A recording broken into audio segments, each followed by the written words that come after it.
MSP business and overcome the dreaded price objection. And Bret, Director of Sales North America for Intel, will deliver the bulk of the content. And Bret, thanks for joining us today. Good morning, Len. How are you? Oh, I'm excellent. Don't sound so excited today, Bret. I know we're going to Orlando. We're going to Orlando in 2 days, 3 days. We're going to be having some fun. Anyway, I'm trying to save all my fun and excitement for those that very exciting event coming up. Yes. So, in any event, I am Len DiCostanzo, Senior Vice President of Community and Business Development. Again, a special welcome to our Autotask clients and special invited guests. And I always like to congratulate you guys for taking the time to work on your business and really try to take it to the next level. So what we're going to cover today, I'll give a brief Autotask overview for those of you that would like to know a little bit more about Autotask as a sponsor of this webinar. And then we'll jump right into Bret, and he'll deliver Build Your MSP Business and Overcome the Dreaded Price Objection. And then we'll have a Q&A session at the end. And if you'd like, as Rich said, pop your questions in the Q&A box or the chat window, and we will get to those questions either during the session or right at the end. So, a little bit about Autotask. Autotask is the #1 provider of cloud-based IT business management software. We've been in business since 2001, and we are #1 in the industry simply because we are all about service automation, and we do it better than anyone out there. And, of course, as you run your services business, there's a lot of facets of that business. As a former service provider, solution provider myself for 20 years, I look at a product like Autotask, and I really wish it was around back when I was doing this kind of stuff for a living. We replace at least 5 different applications, starting with CRM. From our CRM module, you're able to execute on certain marketing and communication initiatives that can help you build your pipeline, and you can manage that pipeline and the quotes that you're delivering to your prospects, your leads, and your clients using our CRM module. And as you manage that pipeline, you're certainly going to win some work, and typically you're going to win a project out there, either a remediation engagement, perhaps for managed services, perhaps you're a consulting firm and you're just going to talk about security, disaster recovery, and make some recommendations. Perhaps you're out there doing a rip and replace and building out a hybrid solution that includes cloud solutions as well as some on-prem solutions. The key is we've got a great project management module that's actually being reworked and added to as we speak. And with that project module, manage that project to success. Send out your invoices after collecting time and expense, billing based on milestones. Get that first invoice out for a deposit, get that second invoice out on some progress billing, and get that final invoice out and make sure you get paid before you leave that site.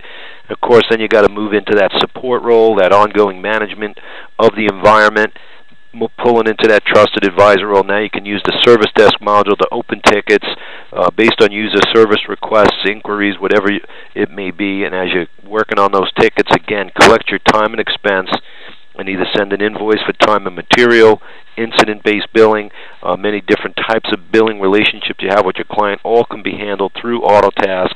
And as you collect that time and expense and send out that invoice, it's all about tracking to your profitability, and that all happens inside Autotask as you create invoices and hand them off to your accounts receivable or other internal accounting solution. We also understand it's not just about service. We've got fantastic quoting partners. If you're out there delivering products such as a server, a desktop, anything, any hardware or software that you're typically out there buying through distribution, work with our product quoting partners. And of course there are other integrations built into Autotask as well, or as add-ons. And all those integrations are all about providing some scalability and automation for you out there, minimizing your data entry across different applications and helping you move among the different applications as you need to. And those integrations run across your monitoring solutions, backup disaster recovery, all of the different types of solutions you're out there delivering to your client. Those vendors all work with Autotask for the most part, and we get them integrated in, such as Intel. Bret will share some of that in just a little bit. And we understand it's not just even about you or Autotask, but the bigger network that's out there that includes your client and users, whether they're internal IT support people that can use Taskfire and tether to your Autotask, or just users using the client portal working with you.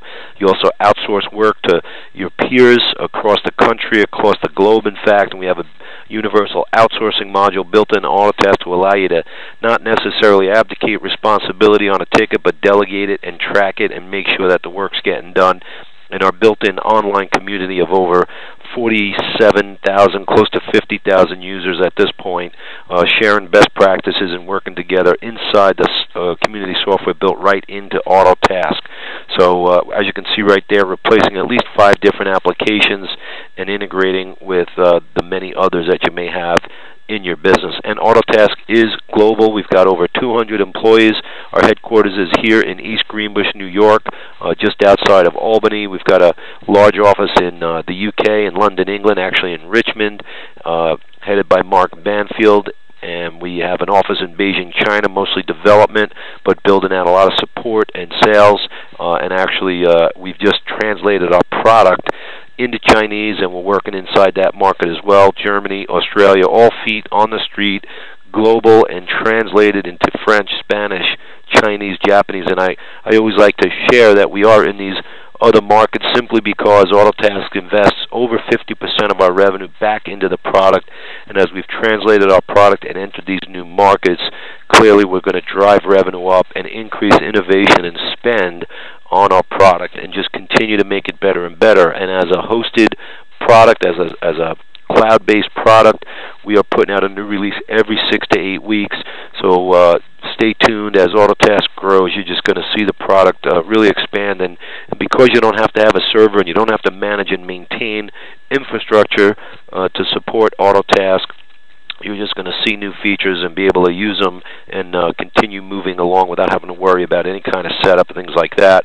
We're in over 55 countries and counting, and of course we do have our own data center in the U.S. and U.K. We are building out more data centers to provide more redundancy, better speed, millions and millions of dollars invested in owning our own data center equipment and making sure that it's up and running for you. We know Autotask has to be there. We're at 4 nines availability, and we had less than 14 minutes of unscheduled downtime last year. So we're global, and we know we have to be there around the world for you when you want to work. We're open on the front end. You can see browser independence. Any of the browsers that you're using in your business today, you can use to access Autotask. I also like to say any of your resources in your business can also use Autotask. It's not just those billable resources. You really want Autotask as that central repository of data, that intellectual, institutional memory that we all need as we grow our business, add more people. You want everything inside one particular platform, and hopefully you make that Autotask. We're open in the middle. A lot of workflow automation rules built inside Autotask, so you can configure Autotask to work the way you want it to work. We're not going to force any particular flows upon you, but certainly you can configure Autotask for your type of business. And we're also open on the back end. I mentioned integrations, and you could see the range of solutions that you guys are delivering. All the vendors in that space, for the most part, we have reached out to. They've reached out to us. We've built lots of integrations, over 100. You can hit our website and our partner page and get a look to see who is integrated with Autotask and experience the openness that Autotask is. We are also about education. We know once you have Autotask and you're using it, we have to help make you successful. And through our 25-plus live webinars and workshops every month, we hope to do that. We not only deliver product training, but also business-building content. And at the same time, we do bring our integration partners up, like Intel and Bret, to share their message, how they integrate, and how they can help you grow your business better. Over 120 on-demand training videos built into the product, also available out on YouTube, so you can be wherever you need to be to watch the training videos. You can download them and really get good use out of them and learn how to use the product and run your business better. We've got boot camps and road shows. Always stay tuned to Autotask and what's going on, and you can see us in your town at some point. And we're all about automation here at Autotask, whether using a monitoring solution or a backup disaster recovery tool. Typically that integration with that tool is going to send an alert that will automatically create a ticket in Autotask. Or you can use our Client Access Portal to work with your clients. If they still send you emails and ask for help, we've got email parsers that will take that email and turn it into a ticket. And, of course, the good old-fashioned way, taking that user call in less than 2 clicks, you can create a ticket. So either 2 clicks or no clicks, you've got a ticket. Gather the relevant and appropriate information, the device, the user, serial numbers, everything all at your fingertips on the ticket. And as soon as that ticket's created, a lot of those workflow automation rules that you can build and that are built into the product go to work, automatically assigning the ticket to certain resources, notifying your clients, your users, your internal resources that this new request for service has come in. So all about notification. You certainly want to let that client know you've heard them. And as you're working that ticket, collecting the time and expense, you also have a nice caveat. We have a built-in service level management feature that if you're promising a 2 or 4 hour response window for your client, that clock will start ticking as soon as the ticket is opened. And now instead of your clients driving your priorities, your SLAs can drive your priorities. You've got 2 hours or 4 hours to respond to this request. Make sure you finish what you're doing now and then jump on that request and meet your SLA. And once that ticket's complete, an automated survey can go out and really give you that feedback you need to continually improve your business. And of course, I talked about billing relationships. You have to collect that time and expense, and you can send a bill out of Autotask, or you can hand the timesheets and expenses over to your accounting system to create the invoice. But multiple billing relationships built inside Autotask, time and material, incident-based billing, block hours, recurring services, or your managed service contract. Doesn't matter if you're billing a flat fee out there, folks. You do have to track time and expense and always look at profitability based on your invoices and always look to improve. And that's where Autotask really can come in and help you guys run a better business and service your clients just a bit better. And as we're out there talking about being a fantastic solution provider, service provider, managed service provider, whatever you might call yourself, I just want to highlight these managed service metrics that typically are tied into a service level agreement. Your response time, your resolution plan, your resolution time. 3 key metrics that you should look to measure your service delivery. These are ITIL best practices, information technology, infrastructure, library. Take a look at it. But as you can see, if you provide these kind of windows, you can now have some time to finish what you're doing or to get the answers that are needed, and someone other than your brain or your client is going to track your response, and that's going to be Autotask, and it's automated, and in fact helps you validate what you're doing, that you're doing what you say, because if you tell someone you're going to respond in 2 hours, you're going to complete tickets within 4 hours, you now can get nice, easy-to-read reports out of Autotask. Here you can see the nice green check marks when you meet your first response, and unfortunately a red X when you don't. The key is you now have control of your time, and you can prioritize your work based on these SLAs and not have your client in that typical break-fix mindset telling you to help me now and you got to drop everything, go to work. Promise a response window and show them that to hit that response window, and use these in your monthly operational reviews or the MOR meetings that I always suggest you have and that everyone talks about.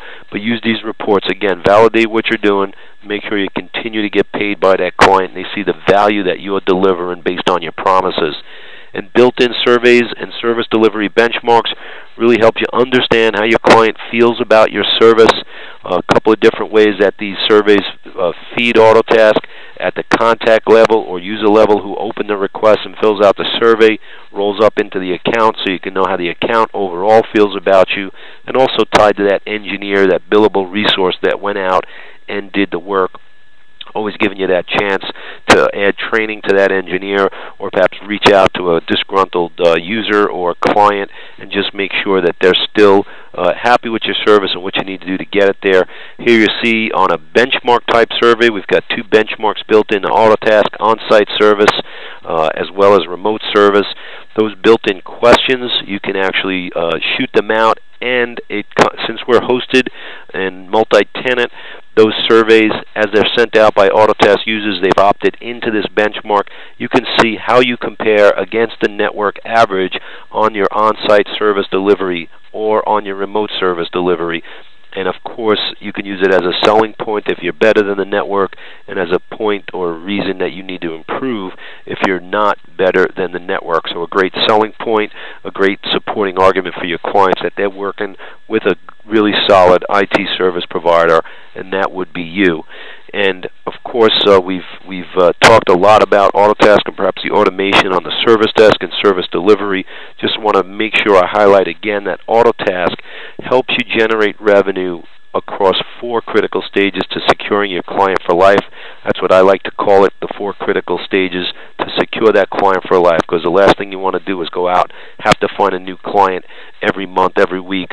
Of course you want to grow, but you don't want to lose one and get one and lose one and get one. So use Autotask starting with the marketing and sales process, move into that solution mode with our project module. Service desk gives you that recurring managed service and support capability that you really need, again, through Client Portal or TaskFire to work with internal IT. And as you ascend into that trusted advisor role or become that IT department of the SMB that you're servicing, or perhaps you're a component of an enterprise client, you really want to keep that cycle going, and Autotask will be there with you every step of the way. So at this point, I'd like to welcome Bret Costelow of Intel. Bret and I have been working together for quite a while, had quite a few dinners with a lot of our joint customers out there. So Bret, thanks for joining us today, and looking forward to hearing what you have to share with everyone. Hey, thanks, Len. So again, this is my name is Bret Costelow. I'm with Intel and the Intel Hybrid Cloud Organization. I'm actually based out of Phoenix, and I run the sales team for North America, U.S., and Canada.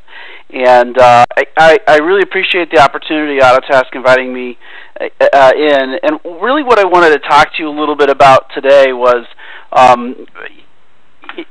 MSPs, and part of my job is I get the opportunity to get around to lots of different events, talking to lots of different IT VARs and MSPs, and we're all out there. We're trying to grow our business, right? And for many of us, the small business, those customers, those businesses out there with 100 or fewer employees, are really some of our bread and butter. I mean, really the kind of the target, the sweet spot for many of us. There's 95% by estimates of all businesses in the U.S. really fall in that bucket, and so those really have to be in our target if we're looking for the numbers and to grow our business.